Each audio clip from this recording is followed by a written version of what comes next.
We were figuring out, like, why don't we build a long-term project here? I don't think service is going to be like a really strong hold, because it's always dependent on the projects that we get, even though we do R&D plus service, but it's not very like strong. So we want to focus more on a project which will be, let's say, lasting for like 10-15 years, right? How can we build a protocol that can enable people to be much better?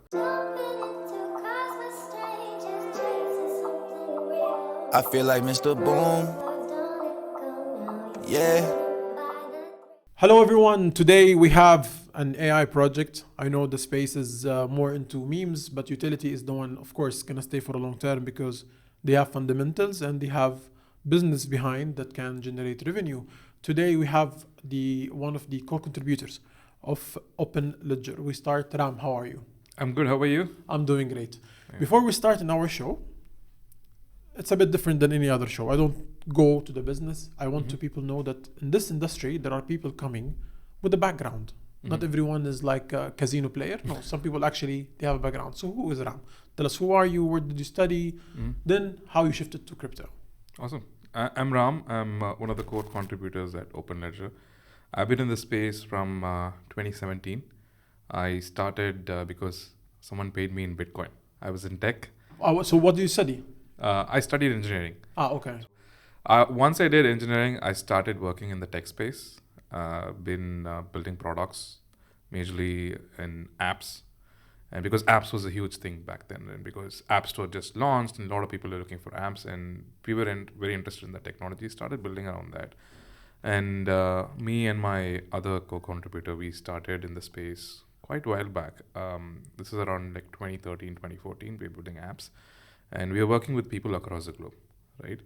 And people used to pay us through Swift, right? Even though it was a very bad technology, it took us like 2 to 3 days for us to get the money. But that was the only option that was there, or it was PayPal. And then all of a sudden... Most of them are a rip-off anyway.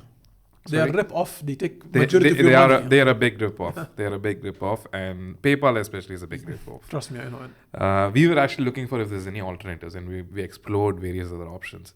And all of a sudden, there was this one client across the globe who decided, okay, he wants to do the project right away. He wanted to start to work on that. And he said, why don't you guys accept Bitcoin? And it was surprising because I never knew anything about Bitcoin. I've heard about it. I've like seen the news and all that, but I was not an expert in that. And he decided to go ahead and pay me in Bitcoin. And once we received, and we started understanding, because we got the payment in about, let's say, under like 5 minutes or so. And we're like very surprised. Like when you get in Swift, it takes about 3 days. If it's PayPal, it's gonna be right away, but you're not gonna get the money right away. True. You gotta like wait for the time and stuff like that, and you're under the mercy of PayPal, right? And then when he got paid in Bitcoin, it was very surprising because it was me in control of this currency that was there, and I started understanding the tech much better. Right, we started going through the tech. We loved what was there. As engineers, we always love any kind of innovations, right? And we saw that there's a lot of innovations over here, but we also saw there's a void for blockchain development. There are not many people focused on the development side of blockchain in terms of the tech. A lot of people figuring out Bitcoin and its payments and stuff like that. And Ethereum was just coming out by the time. That's when they launched a new protocol, and then they proposed ERC20 and all that, right? We saw there is an opportunity here. We could build a product around this. We could build a company around this. So started a blockchain R&D company. This was back in like 2017. We were about 10-member team. So started very small with about 10 members who knew nothing about crypto like us. We jammed together. We learned. We were probably one of the first guys to actually mint a token using ERC20 back then. And then we started figuring this out. And there's a lot of projects were trying to do ICOs. It looked very fishy, but there were very good projects that were coming out across the globe who wanted to build actual tech, right? So that's our initial foray. That's how we started. And then we started traveling, right? Because crypto was global, we started traveling. I started to spend more time in the US, especially in San Francisco. So I started spending time between San Francisco and Chennai. That's how we started building the business. From about 10-member team, in about a couple of years, we grew to about 200 plus employees. How much? 200 plus 200, employees. mashallah. Yeah, and this was across the globe we had. And we started working with a lot of enterprises in the space As the crypto kind of migrated towards the era of like 2021 and all that, there's a lot of enterprises who wanted to get into Web3. So we had an opportunity to work with Cadbury's, Pepsi. Oh. We worked with Walmart's India company called Flipkart. All of them wanted to figure out how to get into Web3, and we were their backbone for that, right? We built the tech for that. And then as we started like exploring the space, we also worked with a lot of enterprise companies in the Web3 space as well. And then what we kind of understood is that like this was 2017, right? 2017, 2021, the migration of enterprise and all that is happening. And then after the 2022 FTX and the collapse and all that kind of turned down, there's always this volatility in the industry, right? It was always a 0-1. If you take a look at it in 2017, when the market, after like around 2018, when the market went down, it was a desert. No one was there. We were probably the first guys to build it. So we also started another arm where we were focusing towards ML, right? We started working on machine learning. We started working with people across the globe. So blockchain, R&D, and ML were the biggest pillars for us. And as this was happening in 2023, we saw another kind of like slowdown in the crypto industry. And we were thinking on like, why don't we build a long-term project here? I don't think service is going to be like a really strong hold because it's always dependent on the projects that we get. Even though we do R&D plus service, but it's not very like strong. So we want to focus more on a project which will be, let's say, lasting for like 10, 15 years, right? How can we build a protocol that can enable people to be much better? And then we also saw that the crypto AI space was booming. AI was booming, and then people are exploring from the crypto side as well. And we had a lot of focus towards data. If you take a look at it, as the years between 2017 to 2022, not many people focused towards data on chain, right? People were caring more about like assets and transactions on chain. There was enough things that was paying for gas fees and all that. So people were not moving much data on chain. But we saw that crypto projects and especially crypto AI projects needed a lot of data to be on chain, right? Because data was one of the biggest components. There was compute, data, and then models, which is the three pillars of AI. So we decided, why don't we focus towards data and model side? And that's how we kind of like initiated this process of Openledger, right? So this is about a year and a half back. We started, as sort of like a small pet project internally, and then grew from there. That's sort of like my history and how. How old are you? Happened. I'm about 32 right now. Oh, you're still young, mashallah. So you started the journey early. Yeah. I'm here 40, so yeah. So when you jump now as an Openledger now so the people, when you say ledger, they think it's like the ledger hard wallet. So what is Openledger? Yeah. So if you take a look at the AI space, right? If as we spoke about, the biggest component here is always data, and what can you do with that data, right? Data is the best assets in the world. The problem, people don't know how to utilize it in the right way. Exactly. And there is so much data that is relying with the end user, the common man, and there is so much data that is relying with smaller businesses which have very potential growth, right? We've seen this happen in the internet era. A lot of traditional brick and mortar businesses started indexing to the web, right? And that's how they got to know how to be part of the web. And once the companies that started indexing to the web transitioned to become a much more Web 2.0 company, right, which started using the internet, their business expanded. The brick and mortar companies which did not adapt to web kind of died down, right? That's happening in the AI space as well. If you take a look at the AI space, slowly everyone needs to start indexing to AI, right? So we saw this as an opportunity. Why don't we kind of enable the common people and the smaller businesses who have very high potential data to contribute that and be part of AI, right? And on the other side, we also saw that AI companies like larger language models that were created pretty much had only internet data because that was the first easier access of data that they can get. Yeah. They started scraping that and started building models out of it, which had a very generalized knowledge that you can find on the internet, but it's not specialized, right? But on the other side, if we start taking a look at AI, right, how internet was, AI will also start getting into various sectors which are specialized in multiple regions and multiple demographics and stuff like that. So when that happens, you need data sets which are specialized. You need data sets that are unique. So how can we get that? You can either get that from enterprises, you can either get that from common people, you can either get that from smaller businesses. But are smaller businesses and common people encouraged for providing that? Are they getting benefited for providing that? Not much. True. We've seen this happen with the centralized firms. We've seen this happen in the internet era. We all contributed data by actively participating on the internet, but we never got benefited much, right? Beside the big ones, the ads, which the is ads that we controlled, see, which is controlled by the big ones. By the big You ones. have no access. You just pay, and you're blind to whatever outcome comes. Exactly, and that's happening again. If you take a look at it in the AI space, that's happening again. The generation that we passed now, like the earlier generation, did not really care much about that because they were getting exposed to internet, and it was a huge change for them. They chose convenience over privacy or any kind of ownership. True. That is changing with this particular generation, right? With the generation or with the Openledger?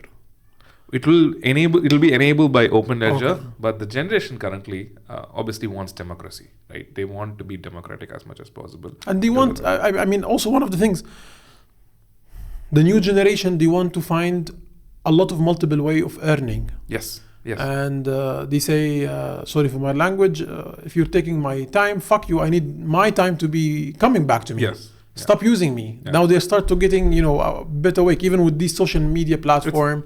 They're coming, They're much aware. they start to seeing that they can make income of their content, of their X tweets, of their TikTok live. Yeah. So like, okay, I want to also get money from my data. Exactly. So we started seeing that happen as well. So that is what enables sort of like the core principles of Openledger. How can we let people contribute their data, collaborate together, and build AI models that can be specialized in multiple sectors? That is the core of what we do. So what we need to enable for that, there are three major components. One is a contribution layer where people can come forward and contribute data. Mm-hmm. The second is the model layer where people can use that data and build models out of that. It's basically converting that data into intelligence, right? It's like a marketplace. Yes. Because if you have the data as it is, it's not so useful. You need to convert that as usable intelligence. So AI projects can use it. Anyone who's building an app who needs a model can use that. And then the third part is that, which did not happen in the internet era, people have to be attributed. Even if a business or a common user who's contributing data, they have to be attributed for that. They have to be paid for that. They have to be recognized for that.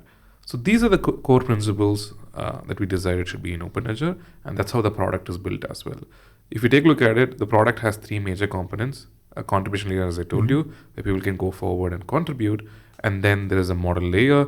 It's a no-code platform where people can take the data, build models on top of us. And then there is a third important aspect as well. When you say yeah, they get the data, yes, they pay for the data. They contribute the data, and then people build models out of it, and then they get attributed. They get paid for that. Okay. Yeah. And just to break it down, today I'm contributing for, let's say I have knowledge and engineering mechanics, right? Yeah. So I'm just gonna go and put my experience as teaching the LLM model, but you need as well to have like a committee in each one of them to validate this data, right? Yes. Yeah. So this is tell me this, go slowly so I can swallow everything. Yeah. So not every data can be validated, or not every data can even be contributed by the common man, right? There are certain skill set which can be used, but not every data, because for certain specialized data you might need to have specialized skill people to actually contribute that. But let's just take a very common aspect. The world is filled with software programmers, people who know to code. There's a team which is building a Solidity model using our infrastructure. Solidity is one of the most sought out of languages in Web3, and that's the language that even we started the company with, back in the blockchain R&D company, right? So we know the importance of that. But a model like Cursor doesn't understand Solidity, because it understands top 30 languages. It finds Solidity to be very niche, so it's not fine-tuned for Solidity. It doesn't understand Solidity very well. So there's a team understanding there is a need for a Solidity model, understanding that data is among the people, the programmers across the globe who can contribute that. So they started building that on top of us. And what they first needed, they wanted people to contribute data sets around Solidity. Code, code descriptions, and documentations related to Solidity. So this was contributed by the commonplace users who are across the globe who understand Solidity very well. And once that was contributed, we have validators in our network who are experts, who basically have passed through the golden data set, who are experts in Solidity, who validate the Solidity data that was contributed. And then that was contributed to the model builder. So basically, the model builder proposes that he wants to build a Solidity model. The data contributors, who are the Solidity developers, contribute data sets for that, which is validated by the validators. Once it's validated, the data set is then used to train a model with that. And the model developer goes ahead, takes this data, starts training this on top of a platform. It's a very simple process. It's a no-code platform. It's going to take like 10-15 minutes. So it starts to continuously train a model, iterate back and forth. And then they build this Solidity model on top of us. Now they host it in our platform. As they host this model in our platform, we have agents, AI agents, or anyone who's building like an AI app. Let's say someone is building a Solidity Copilot, and which will enable people to program in Solidity better. They can use this Solidity model, get infer on this model, basically ask questions and get an output, and then use that for programming. And as they get that output, we figure out in every output that is there, which data set that was contributed by the programmers across the globe caused the biggest impact for that output. Because on every output, we might have like 10 data sets that is caused by people across the globe that have got an impact.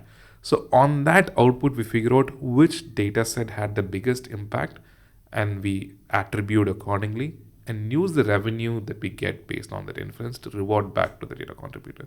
So someone contributes data, model gets built out of it, model gets used, there's the revenue coming in, it's equally distributed to the people who contributed the data. So that's how Openledger works. The entire model. And in this model as well, I can see that at some point your end client or the let's say the purchasers of these data can be also top companies, Web2 companies. Yes. Because they also have the problem, the data on the social media today or whatever platform, it's owned by a few giants, which is centralized by 3-4 companies, and because they are the one owning the majority of this social and search engines, right? Yeah.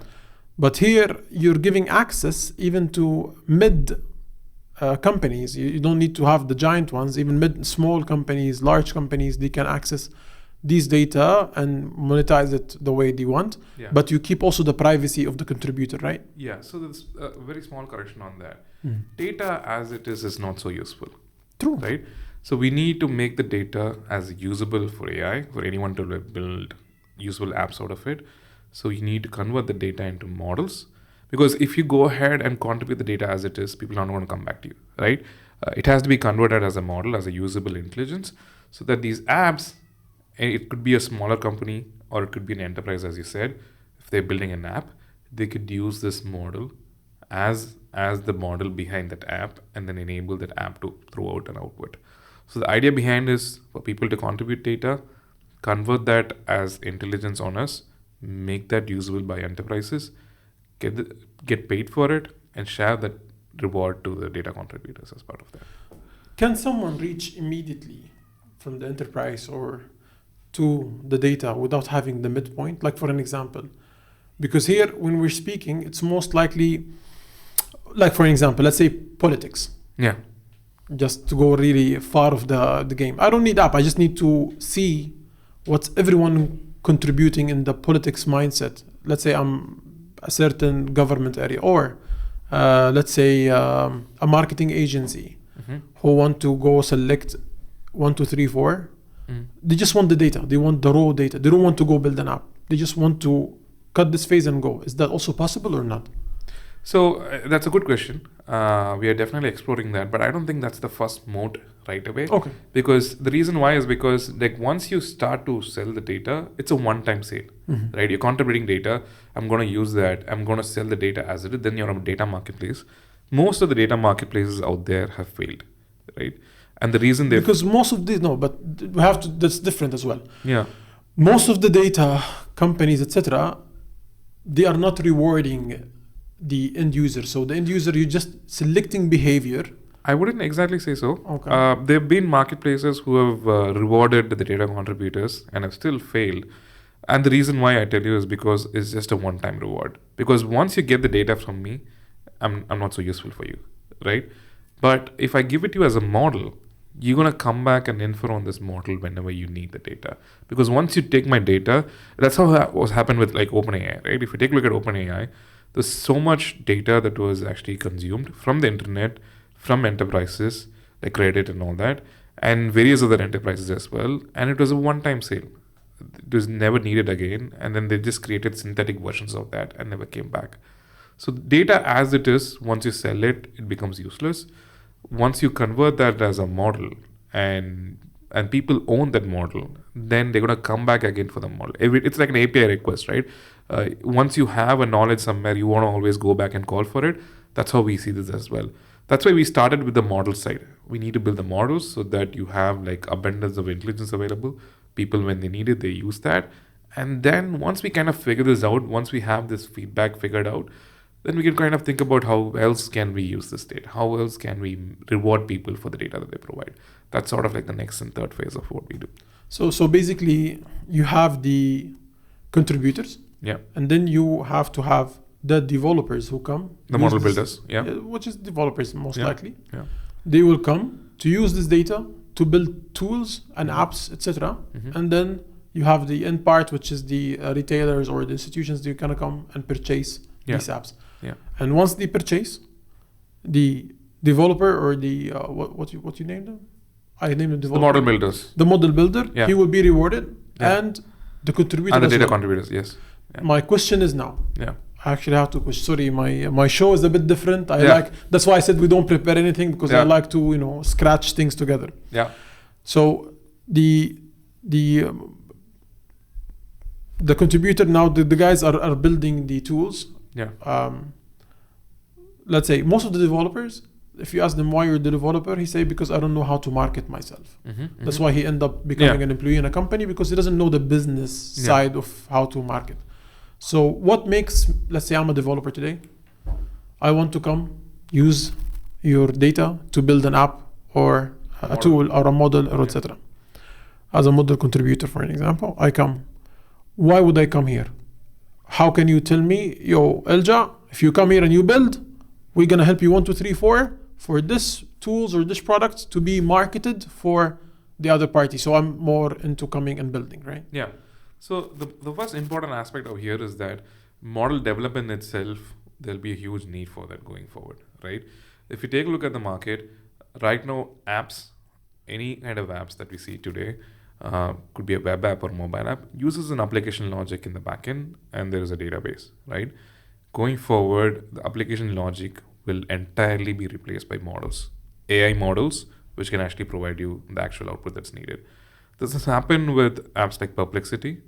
Like if you go ahead and it's a search AI search engine, right? If you ask a query, it's going to understand your query using OpenAI for getting context.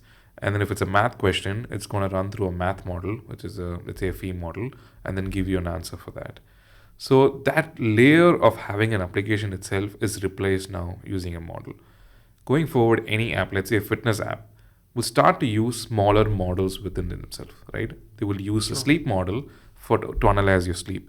They would use, let's say, a model which understands exercise better and like what kind of person you are, and give you like an output for that.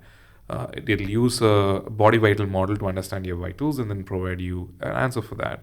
So all of these apps will start to replace their backends using models, right? And so there is a surge and a need for a lot of models to be developed, and across the globe, across various sectors. So app developers or anyone who's been in tech will start to get to build models, right? And when you need to do that, model development has to be much easier. It has to be no code. It has to be very quick to action so that people can come and like experiment, right? So that's sort of like the most important aspect to us. You can use our platform and build models within probably like 10-15 minutes. It's a no-code platform. We don't have to actually program. That's the first reason why someone would want to do that. The second aspect is one of the most important aspects of crypto. It's bootstrapping, right? Someone needs to build a model. They need to collect data.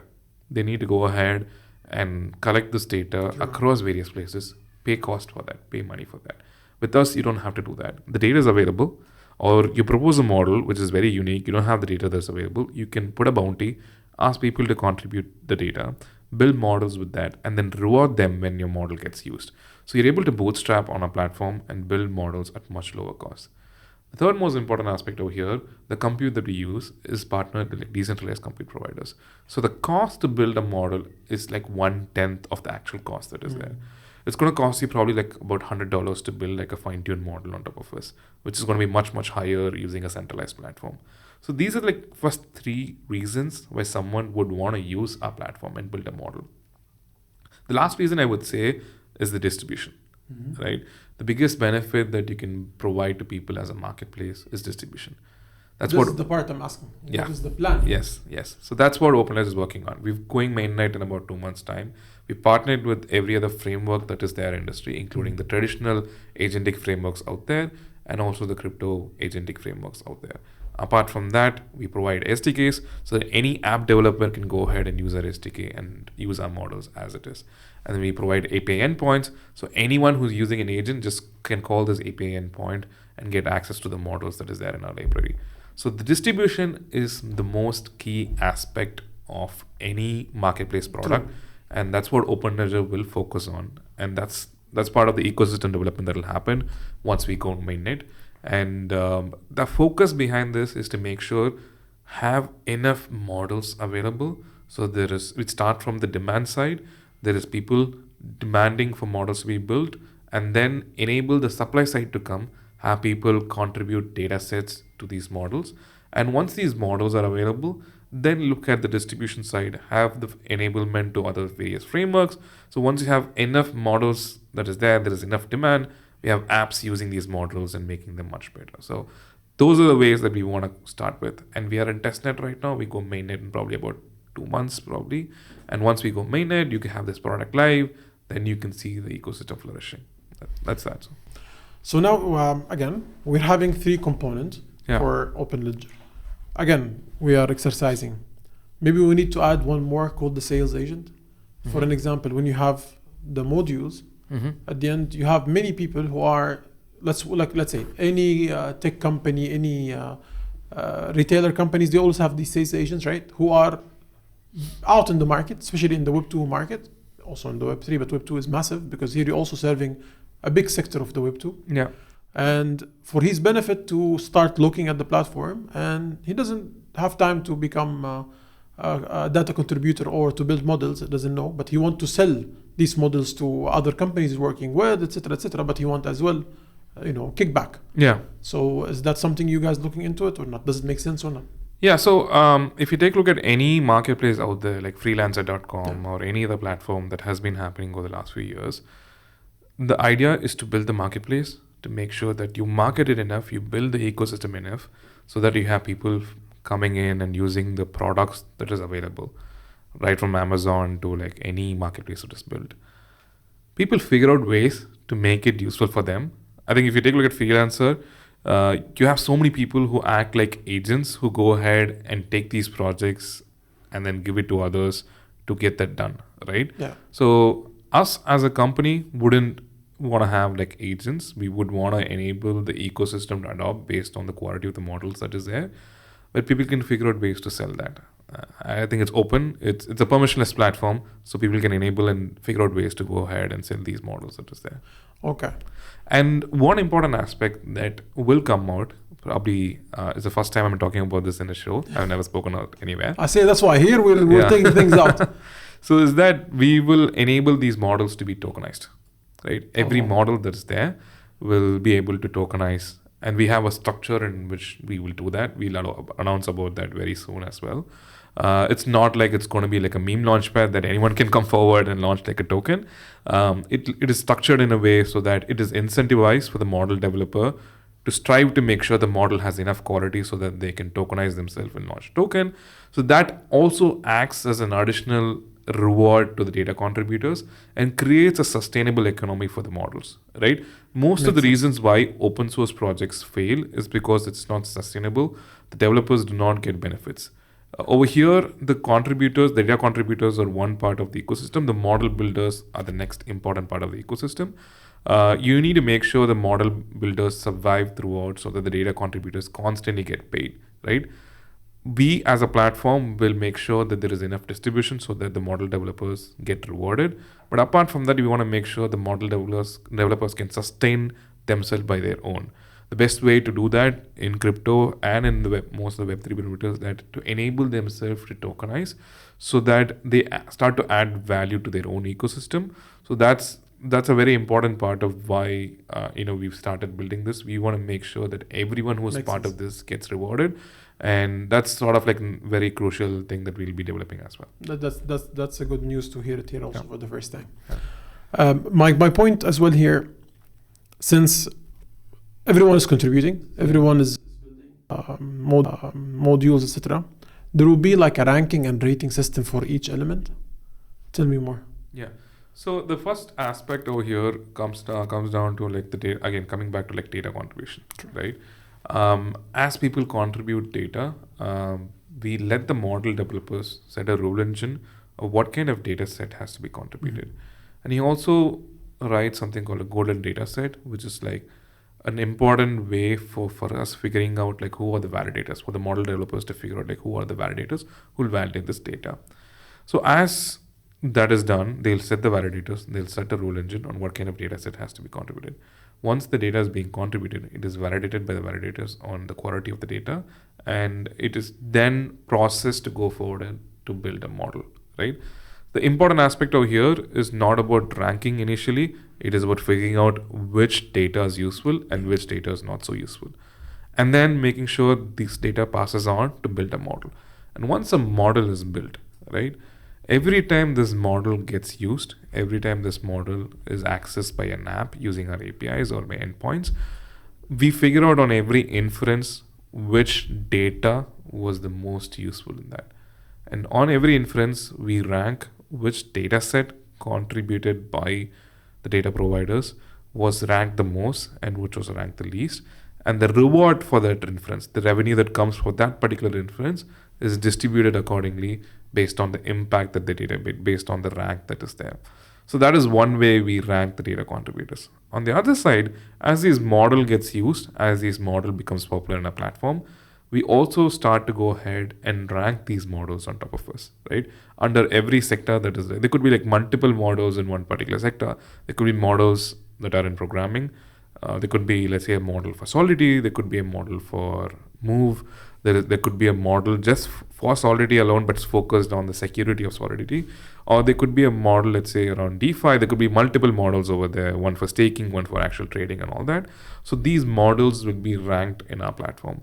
Based on their rank, the reward that they get will also be accordingly. There are more details that'll be there as we announce as well. So that's another way that we want to incentivize model developers to fight to make sure that they are in the top, let's say 16 rank, and making sure that they are always visible, making sure that adds another credibility for them. So these are the two important aspects where we want to rank people and showcase how they're going to be rewarded for that. Now, this is for the first part. Now for the developers or the module builders, etc. There will also like some kind of rating and ranking, because for an example, let's say I built few apps and they were like the most wanted and many companies purchasing them. Would I be like seen featured, or it's going to be paid features, or it can have both? Yeah, so the focus is to be concentrating on the data and the model side, not majorly on the app side, because we want to keep that as fluid as possible. The apps per se can be anywhere across the globe accessing these models. So we wouldn't want to rank the apps because we wouldn't know who are the apps that are actually using them. We would just get like API endpoints. Okay. So focus is to make sure the models and data is taken care of, right? Because think of us to be like a knowledge base for AI, and apps get access to this knowledge base. And so the concentration is always over here on the other side, on the layer which provides knowledge, not on the layer which actually accrues this knowledge and uses this knowledge. Okay. Now, since we're understanding more and more, I want to know the role of the token here, because you have a token, right? It's going to launch. Yeah. When is the TG? Hopefully soon. One Yes, Lambo. yes. So when you launch now and you have the token, what is the utility? As a contributor, do I need to stake X amount of token, or tell me more about it? Yeah. So the major aspect behind the token is to make sure the token can be used for a reward, and the token can be used for gated access. So not everyone can go ahead and start to use the platform and exploit, right? So as a model developer, if you propose a model, your model has to be staked enough amount of Openledger tokens for that model to pass through the phases of data collection and then model development. So we use our token for the community to show that they believe in this model. They believe that this model will actually be useful for other AI projects to use them, and we want them to get a buy-in. So we use our token for them to stake on this. So that's one. And then as this model gets built, as this model gets used, as I told you, based on the revenue these models get, we use our tokens to reward back to the data contributors. This is the number two utility that is there. There are more utilities. There are utilities where the model developers can use our token to pay to build models. So the access within the platform is basically using our tokens. There will be governance as well. As model gets proposed, as model gets used as well, we want to make sure there is governance implied based on the model that gets showed up, that based on the models that it features. We want to make them use the token as a governance to monitor that. So these are the three factors. The first is the community buy-in. We let people stake the tokens to get a community buy-in. We let our token be used as the utility token for rewarding people. We want to let them use our token to go ahead and use as a gated access to any utility within the platform, any feature within the platform.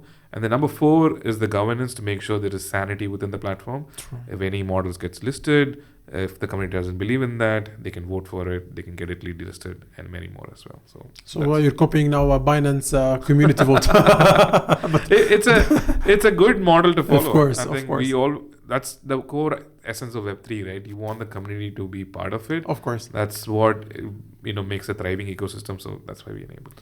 Okay. Now, all this is great, but when you come to the Web2 companies, do you understand? Like, they want to go and purchase an app, but now they don't know token, they don't know blah blah blah. So you're gonna also enable normal payment gateways? Yes, that's a good question. Yes, so if you want to do something on scale, the best way is to make sure that every party tries to get involved. Yes. We use crypto so that we can reward people across the globe. This goes back because I got rewarded in crypto back in 2017. So I know, because I got paid in Bitcoin, right? That's how I got into this industry. So I know the essence of that. I think, using crypto to reward people can enable a lot of traditional users, people who are in the Web2 space who don't know about crypto, to get into the space, right? We've seen that with Axie Infinity. We've seen that with a lot of reward-based projects that have been out there who have rewarded people and got them into crypto. So that'll be the first moat, to enable them to actually use crypto itself to get rewarded. But there will be off-ramp and on-ramp option that is there, so that not everyone needs to have an access to crypto. They know that they can get paid in crypto, but if they want to actually use it, they want to off-ramp that. They'll have off-ramp methods on top of Openledger where they can off-ramp the token into usable, fiat that is there. Okay. So now you're gonna enable them. I asked this question because I want to ask another question after the answer. So now, when you enable them to pay with the different payment gateway to ease access to the use of the platform, once they pay, you're gonna switch it right away, buy back to your token, and then take a part, put it in a treasury, or is there any mechanism for this? We will be announcing that soon as well. Okay. I'm not going to reveal that again on Yeah. your show. So yes, obviously there are methods where people do that. They do use buyback. They either burn the token. So whatever that is required to make sure there is a value appreciation for the community, we will enable that. So that's in the plans, of course. Yes. Okay. Now a third question. Yeah. Let's say your platform becoming now more popular. Yes. Would you allow later on accepting other cryptocurrencies in the platform? Yes. For example, BNB, USDT. Yes, we would want to enable other tokens to be rewarded. We would want tokens that are preferred from the community as well. We also would want, at a point of time, let the model developers reward their tokens also along with our Openledger tokens. True, that's right. So if the model developer has a token and it gets good option, there is enough liquidity, we would want to enable the model developers to use their tokens also as rewards. So data contributors now have a double benefit, right? They get Openledger tokens, they all get other tokens as well. So that is definitely in the pipeline. That's amazing. And technically, you're planning to be also a multi-chain, right? Yes, that is the plan.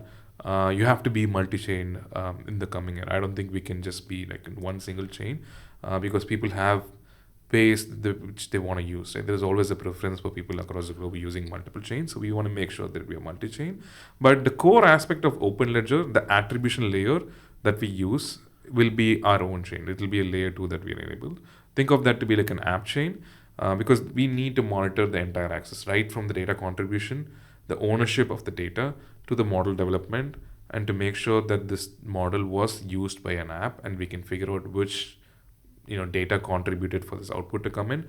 All of that, from the data contribution to the usage of the model, has to be on chain so that we can use that to attribute back to the data contributor. So think of this to be an app chain specific for our product. So that will be a layer 2 of Openledger. But the access to the token, the tokenization of models, all of that will be multi-chain. So we want to make sure that we have enough community participating. So since when you started Openledger actually? So we started about a year and a half back. Oh, okay. Yeah. How big is your community now? So we have about 1 million nodes in our platform contributing data sets. We have very thriving social media platforms, probably more than 500,000 users on our social media right now. So it's a thriving platform. And you have now already like the beta and alpha already started. So you have people are actually contributing now. Yes, we've been in testnet over the last 2.5 months. Okay, good. And we'll be completing our testnet in about a month now, and probably look at mainnet maybe a month and a half or 2 months time. Pre-TGE or after TGE? The mainnet? The mainnet will be just before TGE, and then we'll sort of think of that to be like a development. To kick the community hype. To provide the community that there is an actual product. Not say that once you launch the token and do mainnet later. Of course, that's what is important, very, very important. Yeah. So Ram, thank you very much for coming. Thank you. We passed around 45 minutes. I don't know if you feel it or not. I loved the show. I enjoyed talking to you. And thank you very much. Guys, please, always do your own research. Nothing's financial advice, but check Openledger. We're going to share the social media.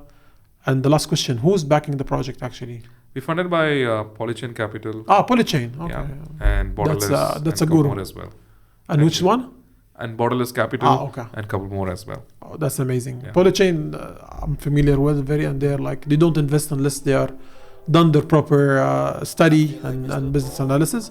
Ram, thank you very much. Guys, be sure to check Openledger and see you after TG. Thank you, John. Thank you very much. It's not just a room. It's the Room of Eljaboom. Let's go! Night, that codeine so delectable, I drop it in a Sprite. This money something slight, I feel like Mr. Boom. I don't want your kitty, I'm just trying to play with